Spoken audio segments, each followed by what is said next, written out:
This video looks at the control of a conical tank system. Now, previous videos have demonstrated a possible technique for problem solving, that is, problems which perhaps don't have a single solution but are a little bit more open-ended. Now, we summarize this by saying, first, ask yourself what you know about the topic and all the algorithms and theories and things around that topic. Ask what information you've been given and relate that to the topic. And when you put those two together, ask, can I create new information and how might I do that? Now, this might seem a bit sort of chaotic, but the point is, as you move through writing down everything you know about the topic and then applying the information you've been given to that and generating new information, you will find that you tend to converge towards a solution for the original problem. Now, what we're going to do in this video is we're going to show how this technique can be quite useful for the design and control of a conical tank. So here's a typical conical tank. We've chosen a tank which is 3 meters high, and it's used to supply a flow of feed.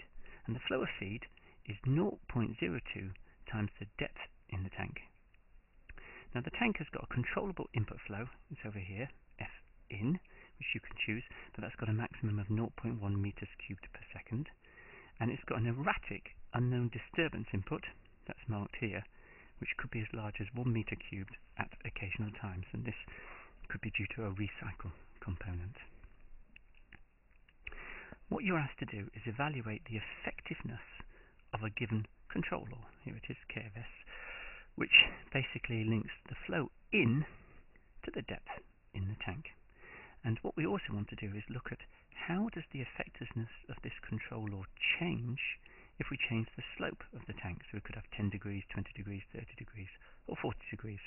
Ultimately, you are going to have to choose what sort of tank do you want, what sort of slope do you want, and is this controller appropriate, or do I need another one? And finally, to finish, it might be logical to say, in general practice, you're going to want the target depth in this tank probably to be something like 90% full. So focus your evaluation in that region. So here's the technique we suggested. First, ask yourself, what is the topic and what do I know about this topic? And only then start asking, what information have I been given and can I create, or do I need new information in order to analyze and solve this problem? So let's ask what we know about this sort of tank. So we've given the diagram again here, and hopefully you all know that the volume of a cone is given by this formula here, V equals pi r squared h over 3, where r is the radius and h is the depth. Okay, and the radius at any given depth is h sine theta. Therefore, you can find the volume is pi h cubed sine squared theta over 3. Now, if I want to know what's the rate of change of volume stored in the tank, clearly it depends on this F in and this F out. I'm going to ignore the disturbance for a minute, and so what you're going to get is this equation here, dv dt equals F in minus F out, but occasionally you'll get lumps of volume thrown in, and if you get a disturbance, which we're suggesting is caused by some form of recycle, then I'm going to call that a delta V to suggest I've got a sudden change in volume due to this recycle. So what else do I know? Well, it's fairly obvious, even without any detailed analysis, that the behavior is going to be non-linear because the cross-sectional area changes with depth.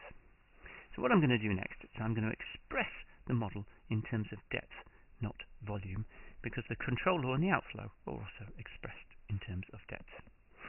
So if we do that, you'll see I've got volume, here it is pi h cubed sine squared theta over 3. And if I try and find the rate of change of volume with time, which obviously depends on the inflow, then I can express that in terms of h by writing dh dt pi h squared sine squared theta, and that's given by the flow in minus 0.02 times h. And you're reminded at the bottom here that this is the control law that you've been given. So you see the control law is in terms of h, and the model is in terms of h. And again, you'll see that warning. We've ignored disturbances for now. We will introduce those again later. So because the model is non-linear, okay, and therefore the model changes substantially with depth, what we're going to notice is a linearized model near any given depth is unlikely to be a good approximation. And the reason we've drawn this graph is you can see that by a very simple illustration. We've plotted volume against depth. So what's the volume in this tank, and how does it change with depth? Well, if the angle of the tank was 10 degrees, you can see the maximum volume over here. I couldn't read that exactly. It's going to be something like 0.8 meters cubed. Now that's going to worry you a bit, because if the maximum recycle was 1 meter cubed, you get a recycle component, you stick it in, and the tank is over full, even if it was empty at the start. If you have a 20-degree slope, you can see the maximum volume is approximately 3 meters cubed, or just a little bit over that.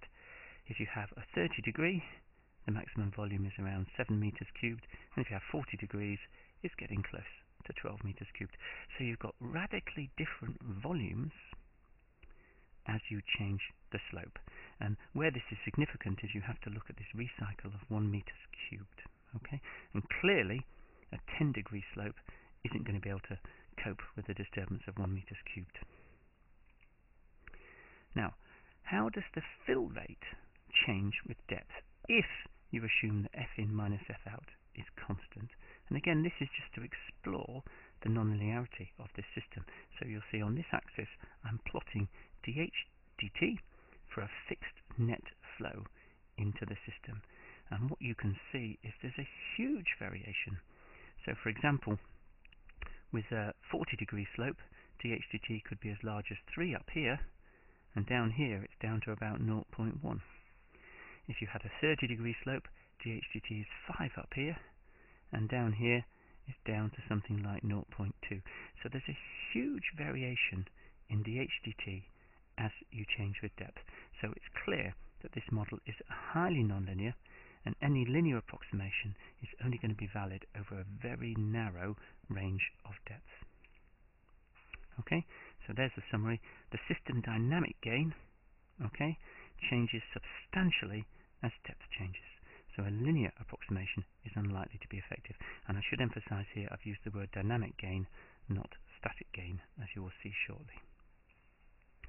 So, what if we were to do a linear approximation, just for interest, and see what we get? So I'm going to assume that the operating point was h0 and linearize about that.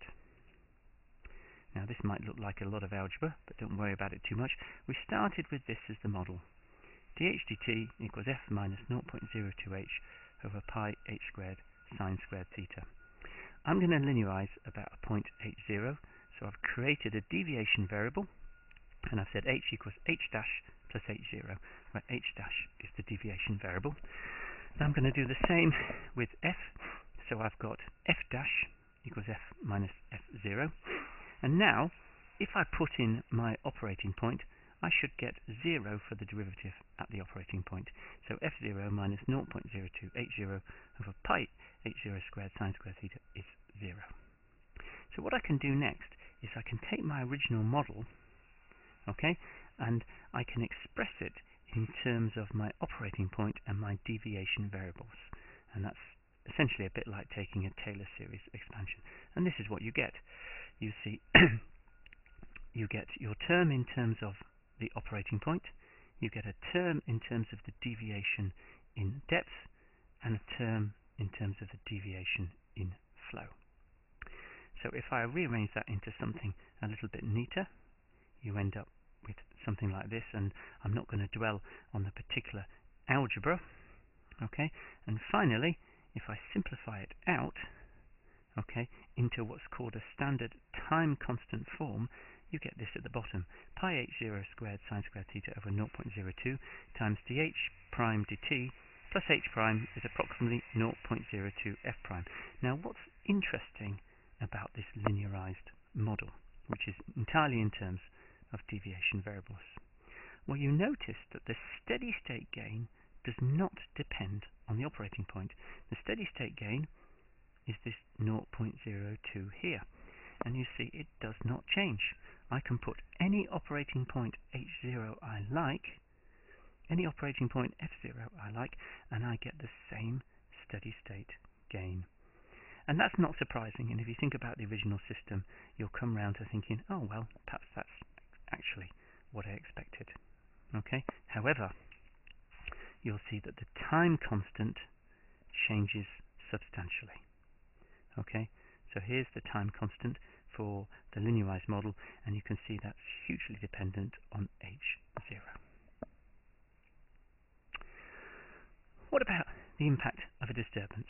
Well, if a recycle was to empty an extra volume of 0.5 meters cubed, I've cut it down a bit from 1 just to make sure the nonlinear impact is not excessive. So if that jumps into the tank, what impact does this have on depth? Well, I know the volume is given by this formula here. So if I suddenly add 0.5 to that volume, I'm going to get a different depth. And I can solve for the new depth in terms of the original depth using this formula here. Okay, so there's a simple relationship between the depth before the recycle or the disturbance and the depth afterwards. And here's the formula. Now I've plotted it. So assume that the tank was 10 degrees. We assume the original depth was 0. After you've added this 0.5 meters cubed, you see the new depth is all the way up here. So you've had a change in depth of 2.5 meters. If the original depth was 1, then this is the new depth. If the original depth was 2, then this is the new depth, and so on. And what you'll notice is the blue line actually tells you how much the depth changes. So the deeper you get, the less the depth changes when you add 0.5 meters cubed. And again, you'll look at that and you say, well, yeah, that's exactly what I expect, because the cross-sectional area gets bigger as the depth gets deeper. But there is, however, an interesting observation in this diagram. If you look back to the information you were given, you will have seen that 3 is the maximum depth allowable. Otherwise you get overflow. And therefore, we've got to keep this red line below 3. We have to anticipate if there's a recycle, we mustn't end up over 3 meters. And what that tells you is that notional operating depth in the tank can't go above this point. Otherwise, if a recycle occurs, you're going to overflow. If we look at 20 degree as the slope, then you'll see everything changes slightly. Okay, but you get the same core principle. The main difference is now you only go over 3 meters if the original depth was over somewhere around here, something like 2.7.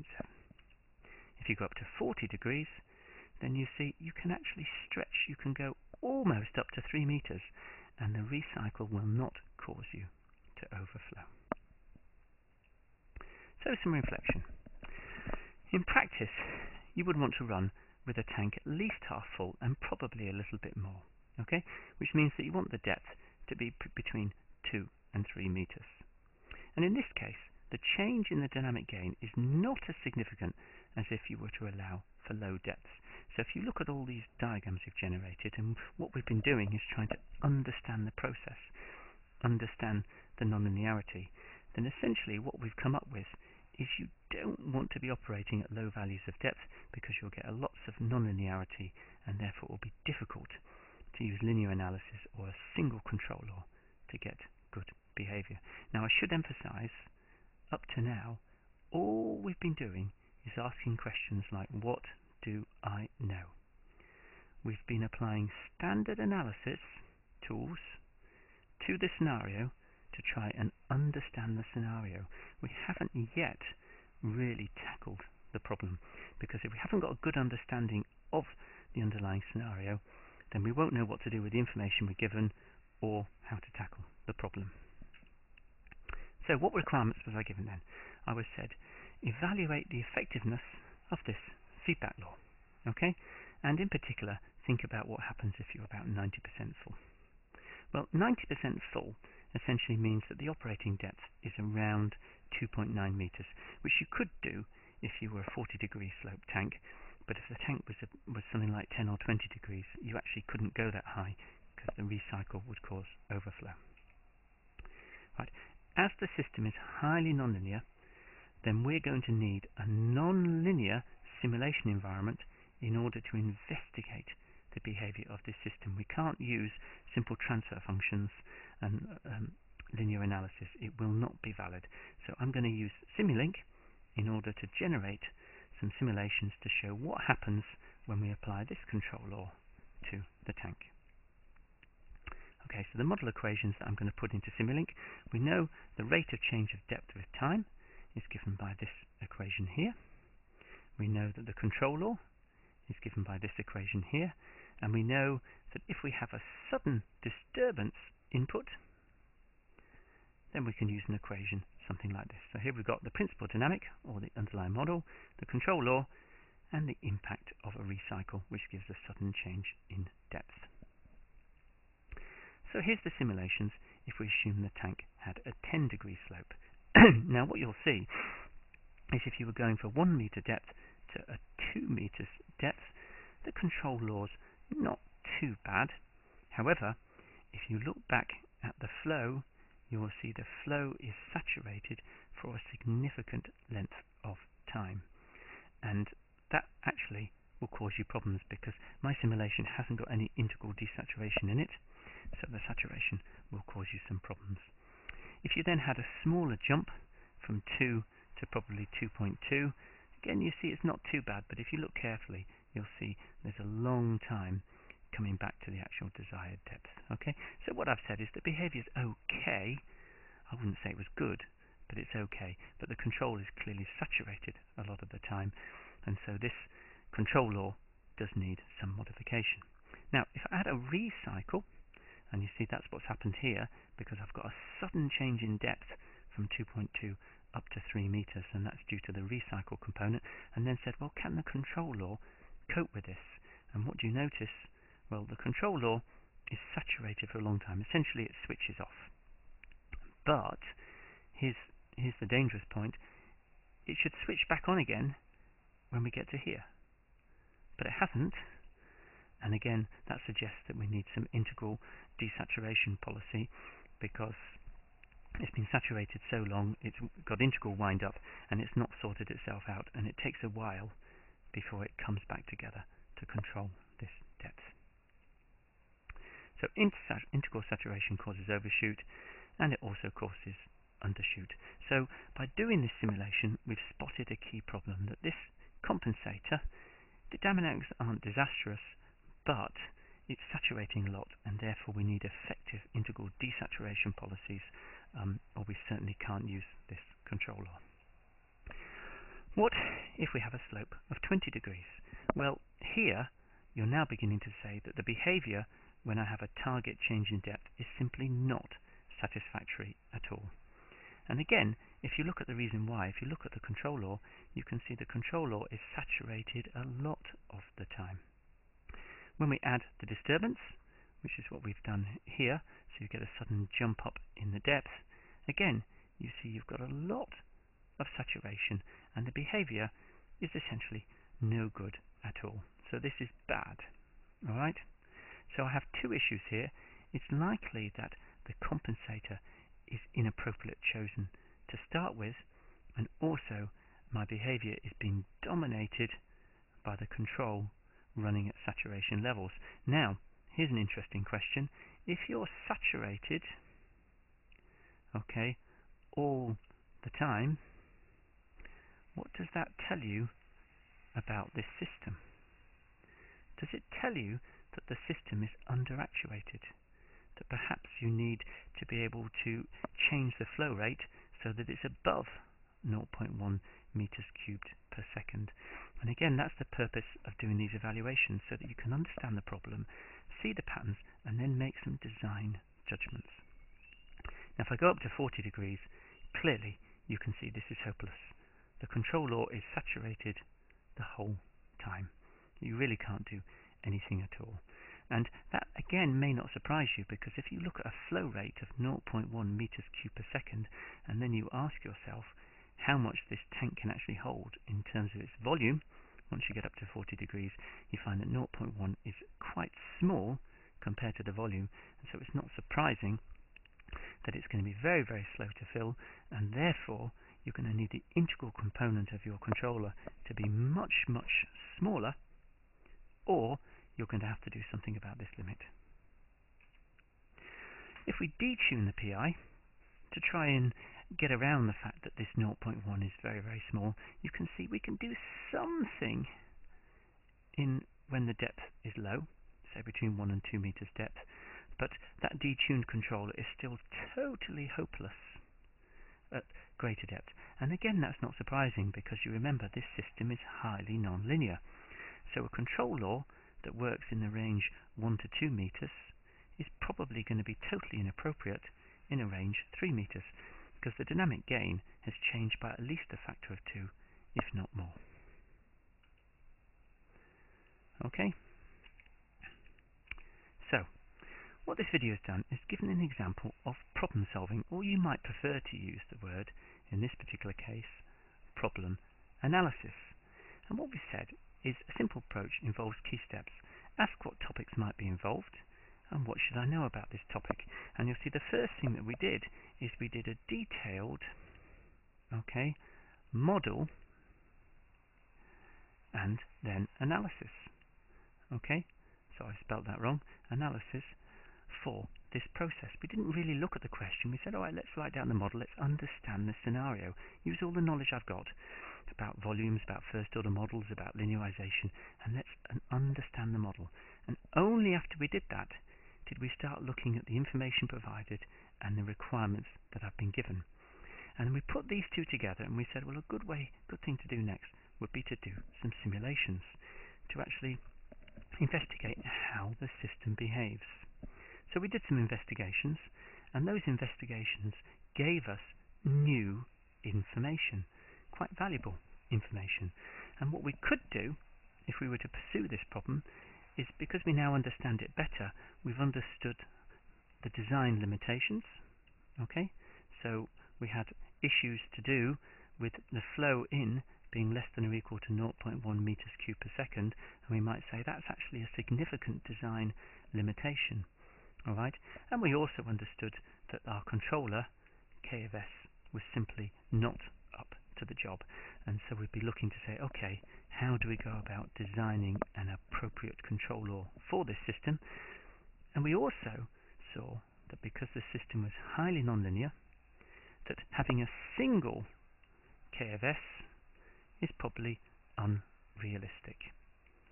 You'd be saying, really, in order to have an effective control law for this scenario, I have to be able to change the control law as the depth changes or as the slope changes.